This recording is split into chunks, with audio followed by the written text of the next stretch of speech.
provide the American people with an update on our efforts to protect the integrity of our very important 2020 election. If you count the legal votes, I easily win. If you count the illegal votes, they can try to steal the election from us. If you count the votes that came in late, we're looking at them very strongly. A lot of votes came in late. I've already decisively won many critical states, including massive victories in Florida, Iowa, Indiana, Ohio. To name just a few, we won these and many other victories despite historic election interference from big media, big money, and big tech. As everybody saw, we won by historic numbers. And the pollsters got it knowingly wrong. They got it knowingly wrong. We had polls that were so ridiculous, and everybody knew it at the time. There was no blue wave that they predicted.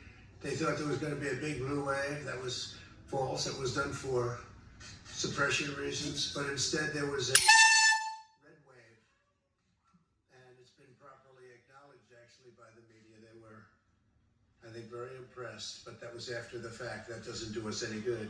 We kept the Senate despite having twice as many seats to defend as Democrats, and in a really much more competitive states, we did a fantastic job with the Senate. I think we're very proud of what happened there. We had many more seats to defend. They spent almost $200 million on Senate races in South Carolina and Kentucky alone, 2 races, and hundreds of millions of dollars overall against us. At the national level, our opponents' major donors were Wall Street bankers and special interests. Our major donors were police officers, farmers, everyday citizens. Yet for the first time, we lost 0 races in the House. I was talking to Kevin McCarthy today. He said he couldn't believe it. 0 races, very unusual thing, 0. And actually won many new seats, with I think many more on the way. This was also the year of the Republican woman. More Republican women were elected to Congress than ever before. That's a great achievement. I won the largest share of non-white voters of any Republican in 60 years, including historic numbers of Latino, African American, Asian American, the largest ever in our history. We grew our party by 4 million voters, the greatest turnout in Republican Party history. Democrats are the party of the big donors, the big media, the big tech. It seems Republicans have become the party of the American worker. That's what's happened. And also, I believe, the party of inclusion. As everyone now recognizes, media polling was election interference in the truest sense of by powerful special interests. These really phony polls, I have to call them phony polls, fake polls, were designed to keep our voters at home, create an illusion of momentum for Mr. Biden, and diminish Republicans' ability to raise funds. They were what's called suppression polls. Everyone knows that now. And it's never been used to the extent that it's been used in this last election. To highlight just a few examples, the day before election, Quinnipiac, which was wrong on every occasion that I know of, had Joe Biden up by 5 points in Florida, and they were off by 8.4 points, and I won Florida easily. So they had me losing Florida by a lot, and I ended up winning Florida by a lot. Other than that, they were very accurate. They had him up 4 points in Ohio, and they were up by 12.2 points. And I also won Ohio, great state of Ohio, very easily. The Washington Post had Biden up 17 points in Wisconsin, and it was basically even. They were up by about 17 points. And they knew that. They're not stupid people. Suppression. There are now only a few states yet to be decided in the presidential race. The voting apparatus of those states are run in all cases by Democrats. We were winning in all the key locations by a lot, actually. And then our numbers started miraculously getting whittled away in secret. wouldn't allow legally permissible observers. We went to court in a couple of instances, and we were able to get the observers. The observers got there, they wanted them 60, 70 feet away, 80 feet, 100 feet away, or outside the building to observe people inside the building. And we won a case, a big case, and we have others happening. There are lots of litigation, even beyond our litigation. There's tremendous amount of litigation generally because of how unfair this process was. And I predicted about mail-in voting for a long time. It's really destroyed our system. It's a corrupt system. Most people corrupt even if they aren't by nature, but they become corrupt. It's too easy. They want to find out how many votes they need, and then they seem to be able to find them. They wait, and then they find them. And you see that on election night. We were ahead in vote in North Carolina by a lot, tremendous number of votes. And we're still ahead by a lot, but not as many, because they're finding ballots all of a sudden. Oh, we have some mail-in ballots. It's amazing how those mail-in ballots are so one-sided, too. I know that it's supposed to be to the advantage of the Democrats, but in all cases, they're so one-sided. We were up by nearly 700,000 votes in Pennsylvania. I won Pennsylvania by a lot, and that gets whittled down to, I think they said now we're up by 90,000 votes, and they'll keep coming and coming and coming. They find them all over, and they don't want us to have any observers, although we want a court case. You have to have observers. Likewise in Georgia, and they're appealing. Actually, they're appealing. We won a case that we want people to watch, and we want observers, and they're actually appealing, which is sort of interesting. I wonder why they'd appeal. That all we want to do is have people watch as they do the vote tabulations. Likewise in Georgia, I won by a lot, with a lead of over getting close to 300,000 votes on election night in Georgia. And by the way, got whittled down, and now it's getting to be to a point where I'll go from winning by a lot to perhaps being even down a little bit. In Georgia, a pipe burst in a faraway location, totally unrelated to the location of what was happening, and they stopped counting for 4 hours, and a lot of things happened. The election apparatus in Georgia is run by Democrats. We also had margins of 300,000. Michigan, we're way up in Michigan, won the state. And in Wisconsin, we did likewise fantastically well. And that got whittled down. In every case, they got whittled down. Today, we're on track to win Arizona. We only need to carry, I guess, 55% of the remaining vote, 55% margins. And that's a margin that we've significantly exceeded. So we'll see what happens with that. But we're on track to do okay in Arizona. Our goal is to defend the integrity of the election. We will not allow the corruption to steal such an important election, or any election for that matter. And we can't allow anybody to silence our voters and manufacture results. I've been doing a lot of public things for a long time. I've never had anything that's been as inspirational, by people calling, talking, sending things to us. I've never seen such love and such affection, spirit as I've seen for this. People know what's happening, and they see what's happening, and it's before their eyes. And there are many instances which will be reported very shortly.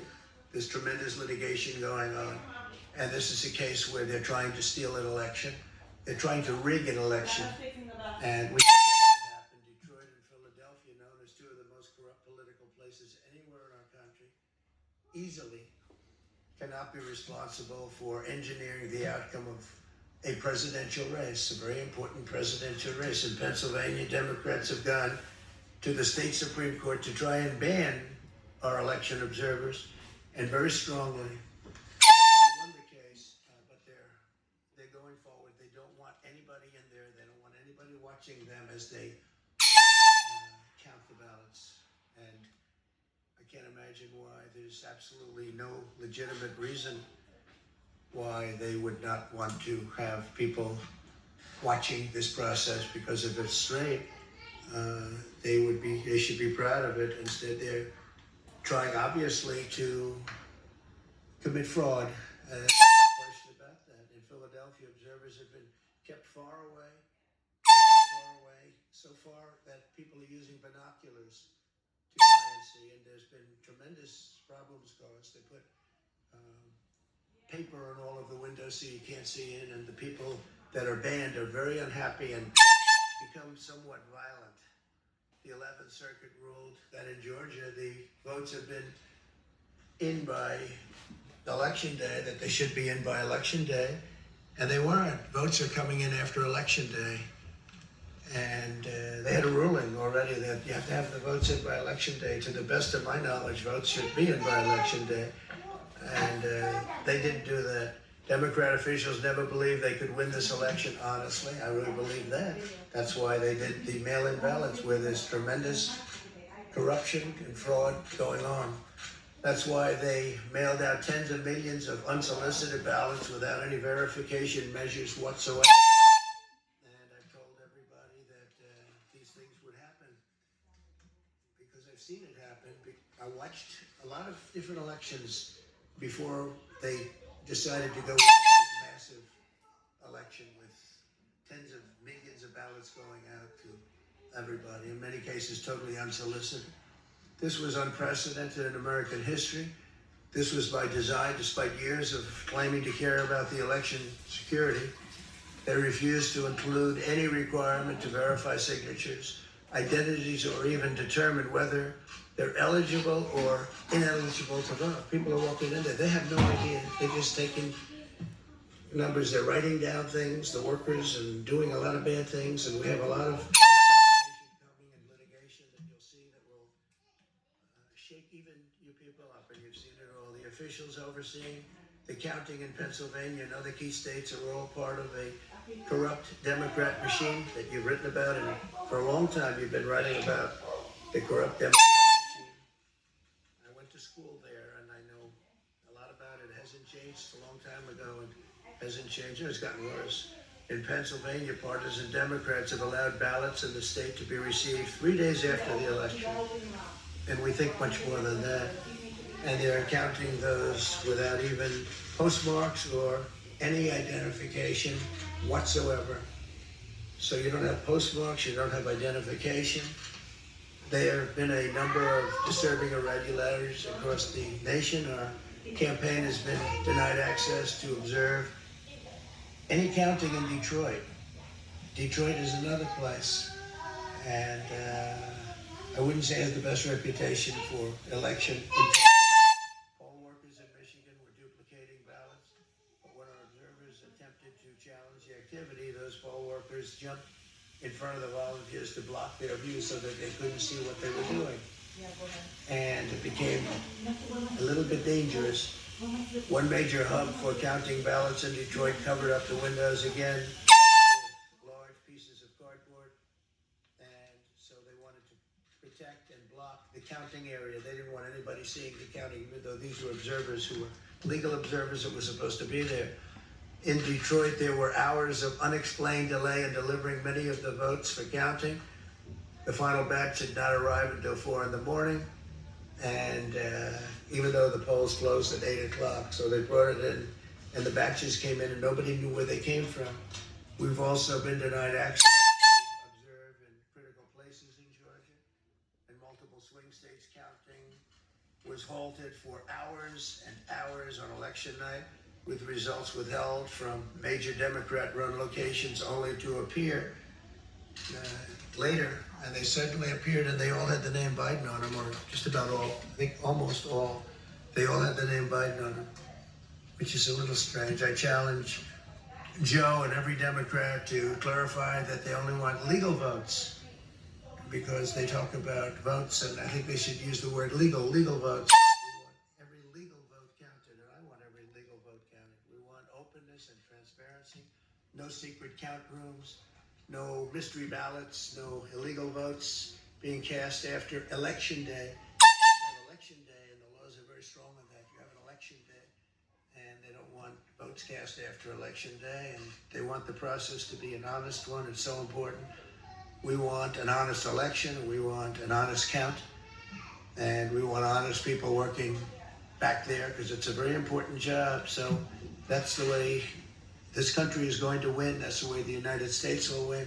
And we think we will win the election very easily. We think there's going to be a lot of litigation because we have so much evidence, so much proof, and it's going to end up perhaps at the highest court in the land. We'll see. But we think there'll be a lot of litigation because we can't have an election stolen like this. And I tell you, I have been talking about this for many months with all of you, and I've said very strongly that mail-in ballots are going to end up being a disaster. Small elections were a disaster. Small, very easy to handle elections were disastrous. This is a large-scale version, and it's getting worse and worse every day. We're hearing stories that are horrible.